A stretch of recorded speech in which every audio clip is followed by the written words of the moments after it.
오늘은 종려주일입니다. 팜 선데이, 성지주일이라고 하는데요. 종려주일은 우리 예수께서 십자가의 죽으심을 앞두고 예루살렘을 입성할 때, 그때 예루살렘 군중들이 종려나무를 막 흔들면서 호산나 다윗의 자손이여, 우리 예수님을 환영하신 날을 기념해서 종려주일로 지키고 있습니다. 부활절 한 주 전 주일을. 종려주일부터 시작해서 부활절 직전까지 이 한 주를 고난주간이라고 합니다. 고난주간. 그 중에서도 우리 예수님께서 제자들과 최후의 만찬을 가졌던 이 목요일은 성목요일, 주님 만찬 성목요일이라고 합니다. 전통적으로 이 목요일에 우리 교회는 세족식을 거행을 했죠. 그 다음에 금요일, 우리 예수께서 돌아가신 금요일은 Good Friday, 성금요일이라고 합니다. 이날 우리 교회는 보통 이제 성찬식을 했습니다. 그리고 이틀 뒤에 부활절이 있죠. 이때는 우리가 세례식을 합니다. 성목요일 날 세족식을 하고, 성금요일 날 성찬식을 하고, 부활절에 세례식을 하고, 이게 이제 우리 교회의 전통이에요. 서양은 성목요일부터 휴일이죠, 그죠? 성목요일, 성금요일 다 놉니다. 공휴일입니다. 그때부터 해서 이 부활절 홀리데이가 시작되는 거죠. 이 세상의 모든 사람은 다 살기 위해 태어납니다. 그렇죠? 우리 하윤이도 살기 위해 태어났습니다. 그러나 단 한 사람, 예수 그리스도는 죽기 위해 태어나셨어요. 죽기 위해. 예수님의 아버지, 육신의 아버지 요셉은 목수였습니다. 목수. 구전에 따르면은 그냥 목수가 아니라 요셉의 직업이 뭐냐면요, 로마의 사형틀인 십자가를 만드는 그 목수였대요. 우리 예수님은 어쩌면 어렸을 때부터 육신의 아버지 요셉을 도울 때 아마 같이 옆에서 십자가를 똑딱똑딱 두드리면서 십자가를 만들지 않았을까요? 어떤 생각으로 십자가를 만들었을까요? 내가 여기 이 다음에 달려 죽는구나. 매일매일 십자가를 만들면서 자기의 죽음을 생각하지 않았을까요? 우리가 만약 암에 걸려서 시한부 인생을 살게 된다면 얼마나 충격이 크겠습니까? 앞으로 3개월 남았습니다. 6개월 남았습니다. 이러면 하루하루 얼마나 스트레스가 많겠어요? 자, 우리 예수님도 시한부 인생을 선고받은 사람입니다. 당신은 죽는다. 매일매일 하루하루 지나면서 죽음이 가까워요. 나이를 먹으면 먹을수록 내가 이제 몇 년 남았구나. 십자가를 만들면서 머릿속에 죽음이 떠나지 않아요. 그죠? 그리고 결국 때가 되어서 예정대로 우리 예수님은 십자가 위에 달려 돌아가십니다. 제자들로부터 버림받고, 성부 하나님으로부터 버림받고, 이 마태복음 보시면요, 제60부터 90까지 어둠이 임했다라고 나와 있는데요. 왜 어둠이 임했을까요? 성부 하나님께서 자신의 아들 예수의 죽음을 보지 않으시려고 아예 구름을 쳐버린 거죠. 인간에게 버림받고 하나님께 버림받고 철저하게 버림받은 예수님. 왜 이렇게까지 해야만 했을까요? 예? 저는 예수를 믿고 신학을 하면서 이게 궁금하더라고요. 왜 이 방법밖에 없나? 아니, 하나님 전능하시다면서. 전능하시면은 말로 얼마든지 우리를 구원할 수 있는 거 아닙니까? 내가 내 죄를 사하노라. 내가 너를 천국으로 인도하마. 그만한 능력이 있잖아요. 그런데 왜 하나님은 굳이 이런 잔인한 방법을 썼을까? 자신의 독생자 아들을 이 세상에 보내서 죽게 하고, 하필이면 그것도 십자가를 만드는 목수의 아들로 태어나게 하셔서 매일매일 자신의 죽을 사형틀을 만들게 하시고, 왜 이런 방법 썼을까요? 왜? 사실은 우리의 죄값을 예수님께서 대신 치르시고 우리를 구원하시기 위해서죠. 다른 거 외에는 방법이 없어요. 이것밖에 방법이 없습니다. 왜 그럴까요? 잘 들어보세요. 여러분, 죄를 지으면 벌을 받아야 됩니다. 이게 세상 위치입니다. 그죠?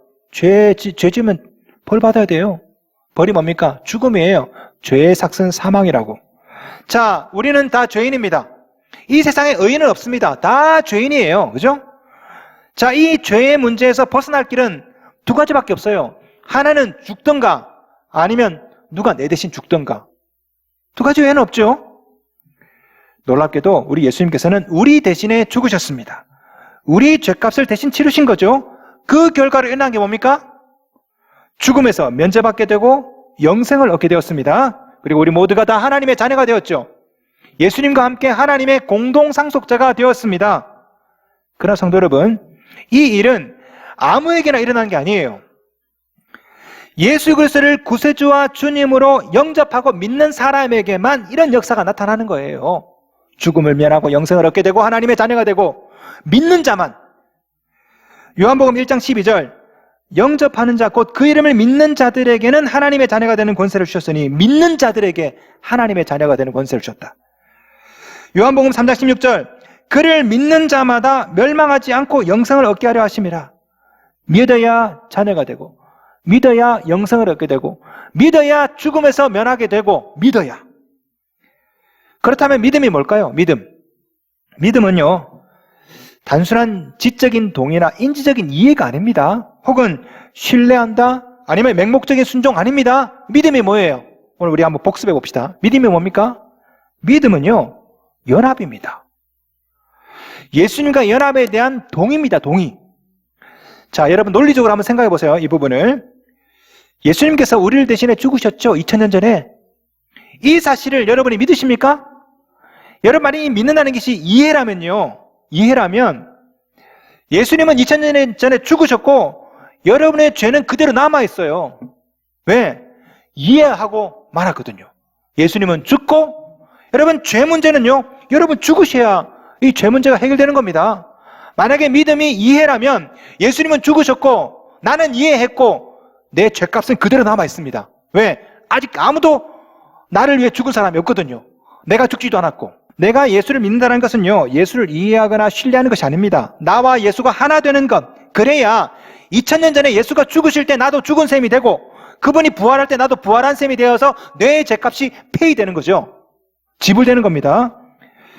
우리가 예수를 믿는다는 게 바로 이거예요. 예수와 내가 하나 된다. 연합된다.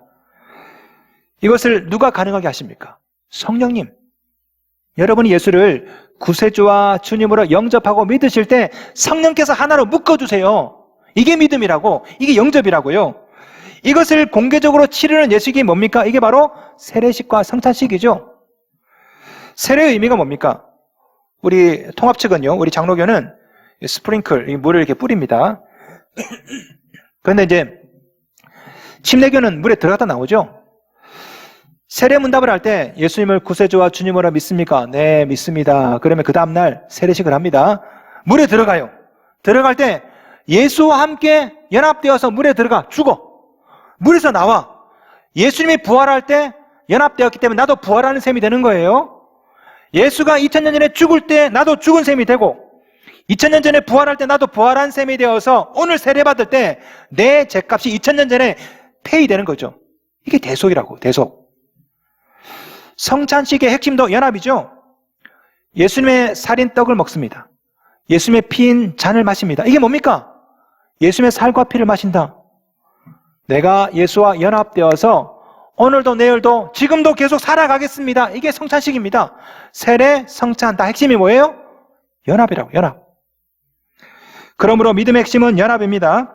예수님과 연합되어야 예수님의 죽음이 2000년 전의 죽음이 내 것이 되고 2000년 전에 예수님의 부활이 내 것이 되는 겁니다.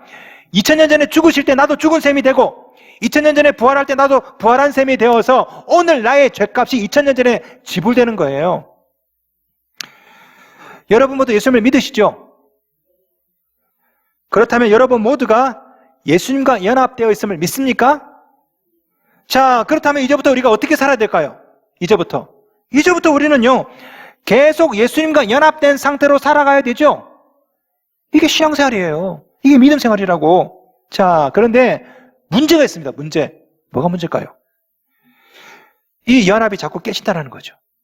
우리가 살면서 계속 예수님과 연합되어 살아가야 되는데 그렇게 잘 안 돼요. 신앙의 비극이 바로 여기서 시작되는 겁니다.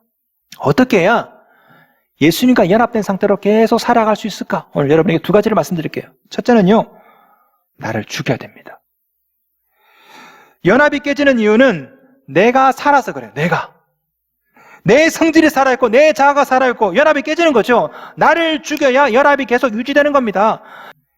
혹시 여러분 중에 밴드 생활 해본 분 계십니까?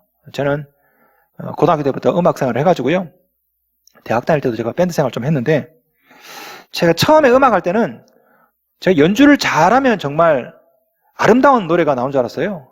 그래서 막 기타를 가지고 막 오버드라이브 디스토션 2개 연결해가지고 확 그냥 막 갈겨버리면 그냥 막 좋은 줄 알았어. 근데 그렇게 하니까 화음이 깨지더라고.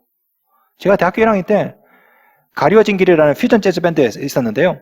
그때 제가 포지션이 기타였어요. 기타.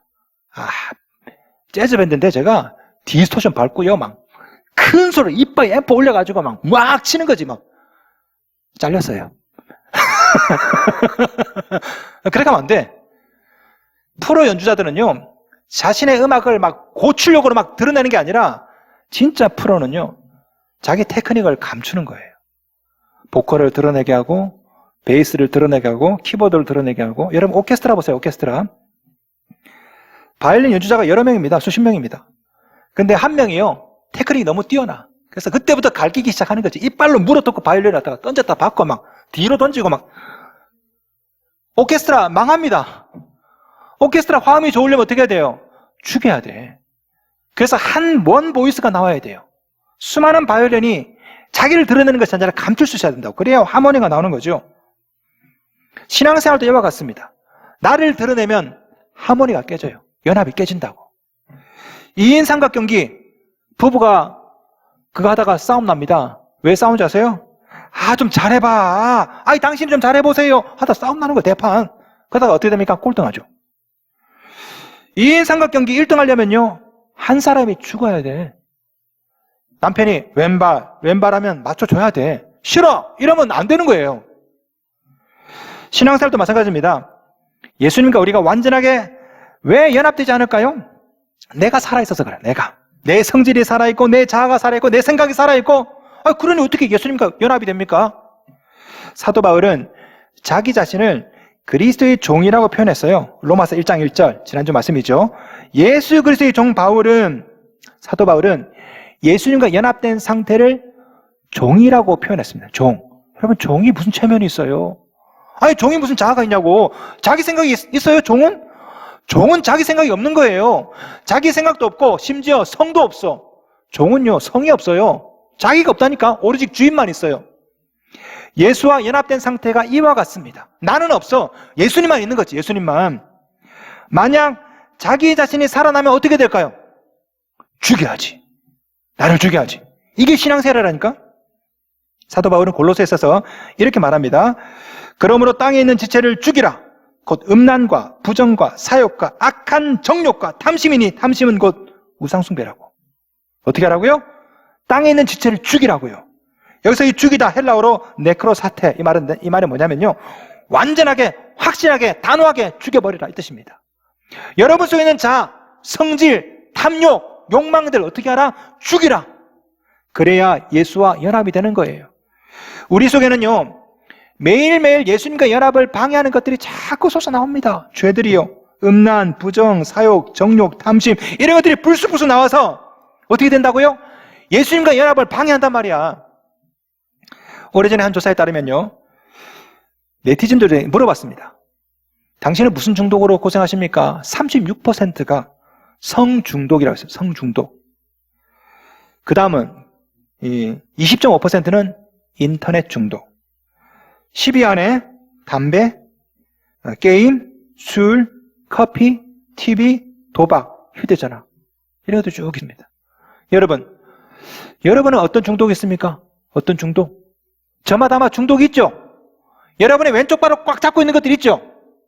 예수님과 연합이 되어서 예수님과 함께 보조를 맞춰야 되는데 다른 한 발목을 딱 잡고 있어요, 그놈이. 그래서 어떻게 해? 예수님과 함께 가지 못하도록. 그러다가 중간에 갈팡질팡하다 어떻게 됩니까? 쓰러지고 넘어져요. 이게 바로 실족하는 거예요, 실족. 어떻게 됩니까? 단호하게 잘라야 되지. 죽여버려야 됩니다. 안 그러면 자꾸 넘어지다가 결국 마지막에 결승지점에 못 올 수도 있는 거예요. 오늘 본문에서도 사도 바울이 이렇게 말합니다. 8장 12절. 그러므로 형제들아, 우리가 빚진 자로 돼 육신에게 져서 육신대로 살 것이 아니니라. 무슨 뜻이냐면요, 우리 모두는 예수님께 빚진 자들이다. 그런데 육신대로 살면 육신에게 빚지게 된다. 그렇게 살지 말라는 거예요. 13절 보세요. 너희가 육신대로 살면 반드시 죽을 것이로되 육신에 이끌려서 질질 끌려가면 죽는다고요. 어떡하라고? 13절. 몸의 행실을 죽이면 살리니. 여러분 발목을 잡고 있는 또 다른 것들 있죠? 죽여야 된다고. 그래야 산대요. 여기서 이 죽이다, 헬라어로 다나투텐데요. 이 말은요, 완전한 정지를 의미합니다. 완전하게 순정지시켜라. 그 욕망들, 그 죄들, 그 자아들. 흥미로운 것은 이 단어가 현재 시제입니다. 현재 시제. 무슨 말이냐면요, 어제 죽이고 오늘 죽이고 내일 죽이고 계속해서 죽여나가라 이거죠. 이 일 언제까지? 우리 예수님 재림할 때까지. 사도 바울은 그래서 고린도전서에서 이렇게 고백합니다. 나는 날마다 죽노라. 여러분도 날마다 죽으십시오. 예수님과 연합을 파괴하는 내 성질을 죽이고 내 자아를 죽이고 내 생각을 죽이고, 이게 신앙생활입니다. 여러분, 외국에서 복음을 전하다가 죽는 것, 이것만 순교가 아니에요. 우리는 순교하면 자꾸만 이슬람권 가서 불교 나라 가가지고 복음 전하다가 목 베이고 총 맞아 죽고, 이것만 순교라 생각하는데 그렇지 않습니다. 여러분 삶의 현장에서 매일매일 여러분 성질을 죽이고 자아를 죽이는 것, 이것도 순교입니다. 순교. 제가 우리 총회에 순교자 기념 선교회 이사로 했습니다. 이사로. 저는 순교가 제 전공은 아닙니다. 저는 이제 선교학, 종교학, 이게 제 전공인데요. 제가 이제 순교자 기념 선교 이사로 있다 보니까 본의 아니게 글을 이제 쓰게 되었어요. 기고문도 쓰고 글을 쓰다 보니까 이 순교에 대해서 연구를 좀 하게 되었습니다. 제가 순교에 대해서 연구를 하다가 깨닫게 된 게 한 가지가 있어요. 뭔지 아십니까? 초대교회 당시에 사도들이 이해한 순교랑 우리가 이해한 순교랑 좀 다르더라는 거예요. 우리는 순교하면 사자의 밥이 되고 십자가에 못 박히고 이거 생각하지 않습니까? 그런데 사도 바울은요, 순교를 그렇게 이해하지 않았어요. 사도 바울은 순교를 매일매일 삶 가운데 죄와 싸우며 자아와 욕망을 죽이는 것, 날마다 죽노라, 이걸 순교라고 생각했단 말이에요. 순교의 정의가 뭔지 아십니까? 순교의 정의, 자기가 믿는 신앙을 위해 목숨을 바치는 거죠. 순교가 되려면 두 가지 조건을 만족해야 됩니다. 첫째, 자신의 의지로 행할 것. 둘째, 신앙을 지키기 위해서 행할 것. 신앙을 지키기 위해서 행하는 것, 자기 자신을 죽이는 것, 이게 순교란 말이에요. 순교. 여러분, 순교랑 핍박이랑 헷갈리지 마세요. 외부로부터 오는 게 핍박입니다. 그러나 여러분의 신앙을 지키기 위해서 목숨 바치는 것, 이게 순교라고요. 순교는 선교지에서만 하는 게 아니에요. 가정에서, 교회에서, 부부 사이에 내 성질을 죽이고 내 자아를 죽일 때, 이것도 순교입니다. 여러분 삶의 현장 가운데 얼마나 많은 유혹이 있습니까? 그 유혹에 넘어가면 편하게 살 수 있는 그런 유혹들. 예를 들어서 오늘 주일날, 여러분 잘 오셨는데요. 이 주일날 주일 예배 빼먹고 1박 2일 캠핑 가고 싶죠? 날도 참 좋아졌는데 그때 뭘 해야 됩니까? 순교하시라고. 네? 그 유혹에 넘어가면 얼마나 많은 추억을 만들까, 얼마나 재밌을까, 이걸 죽이는 것도, 이것도 순교라고요. 자, 부부 사이에 싸움 납니다. 대판 싸웠어요. 당신이 잘했어 막 싸웁니다. 이럴 때 이력과 깨물고 죽는 것, 이게 순교라고. 가정에서 부모 자식 사이에, 직장에서 직장 동료와 열받아 싸웁니다. 이럴 때 내 성질을 꾹 죽일 수 있는 것, 이것도 얼마든지 저 이슬람권에서 목숨 바쳐서 선교하는 선교사들 이상으로 큰 순교라고요. 순교는 해외 선교지에서 하는 게 아니라 여러분 삶의 현장에서 여러분 자아를 죽일 때, 이것도 순교입니다. 물론 이것이 쉽지 않다는 거 잘 압니다. 내 성질을 죽여야 되는데요, 이놈이 죽었다가 사흘 만에 다시 살아나. 사흘 전에 분명히 죽였거든, 내 성질을. 오늘 또 살아나네, 이게. 오늘 죽었는데 내일 또 살아나네, 이놈이. 참, 예수만 부활하는 게 아니라 내 성질도 부활해. 어떻게 해야 될까요?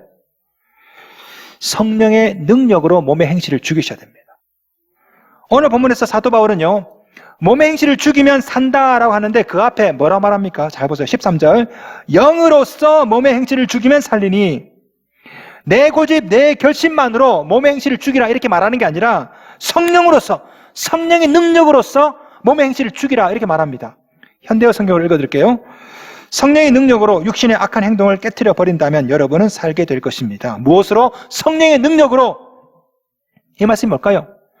성령이 계속 주도해서 몸의 행실을 죽이게 하라는 겁니다. 성령이 주도해서. 그 다음 구절에 나와요. 14절. 무릇 하나님의 영으로 인도함을 받는 사람은 곧 하나님의 아들이라. 하나님의 영으로 인도함을 받는 것. 자, 바로 여기에 예수님과 연합되는 두 번째 비결이 나와요. 첫째는 나 자신을 죽이는 겁니다. 둘째는요, 하나님의 영으로 인도함을 받는 거예요. 여러분, 나 자신을 죽이기만 해서는 안 됩니다. 왜? 어제 죽인 놈이 오늘 또 살아나거든. 내 자아가 불쑥불쑥 살아납니다. 어떻게 됩니까? 여러분의 삶의 주도권을 성령님께 맡겨야 돼. 성령님이 인도하셔야 된다고. 그러면 나도 모르게 내 성질이 죽어요. 내가 못하던 것들이 성령께서 하게 하십니다. 2인 삼각경기에 보세요. 왜 넘어집니까? 둘 다 서로 리드하려고 하기 때문에 그렇죠?